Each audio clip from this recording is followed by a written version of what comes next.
वय वर्ष 23, साधारण वयाच्या 17व्या ते 18व्या वर्षापासून केस गळतीचा त्रास. त्यासाठी याआधी देखील बऱ्याच ठिकाणी उपचार घेतले. साधारण 9 महिन्यांपर्यंत ट्रीटमेंट चालली. ट्रीटमेंटने फरक देखील पडला आणि जशी ट्रीटमेंट थांबली त्यानंतर पुन्हा हेअर लॉस चालू. त्यानंतर पुन्हा सेम ट्रीटमेंट घेण्यासाठी गेले. नंतर ती ट्रीटमेंट देखील 9 महिन्यांपर्यंत चालली आणि 9 महिन्यांनंतर फरक पडला म्हणून पुन्हा ट्रीटमेंट बंद केली आणि त्यानंतर पुन्हा हेअर लॉस. नगरकर, आजची केस नीट आहे का? साधारण 2 टप्प्यांमध्ये 2 वर्षांपर्यंत ट्रीटमेंट घेतल्यानंतर सुद्धा परिस्थिती जैसे थे, इवन त्यापेक्षा वाईट. कारण पेशंटला आता 23व्या वर्षीच टक्कल पडलेलं आहे.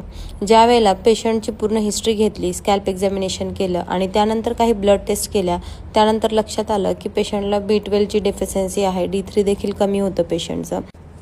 इंस्टाग्रामवरील आपले रिझल्ट्स पाहून पेशंट हॉस्पिटलमध्ये आले होते आणि त्यांचं असं म्हणणं होतं की मी ऑलरेडी 2 वर्ष गोळ्या औषधच खाल्लेले आहेत, तर तुम्ही मला PRP करा. परंतु ज्या वेळेला ब्लडमध्ये अशा B12, D3 आणि या न्यूट्रिशनल स्टेटस कॉम्प्रोमाइज असतं, त्यावेळेला डायरेक्ट PRP करणं योग्य ठरत नाही. म्हणून पेशंटला सध्या ओरल मेडिकेशन आणि काही सिरम्स आपण चालू केलेले आहेत आणि योग्य वेळ आल्यानंतर त्यांची PRP ट्रीटमेंट देखील आपण चालू करणार आहोत.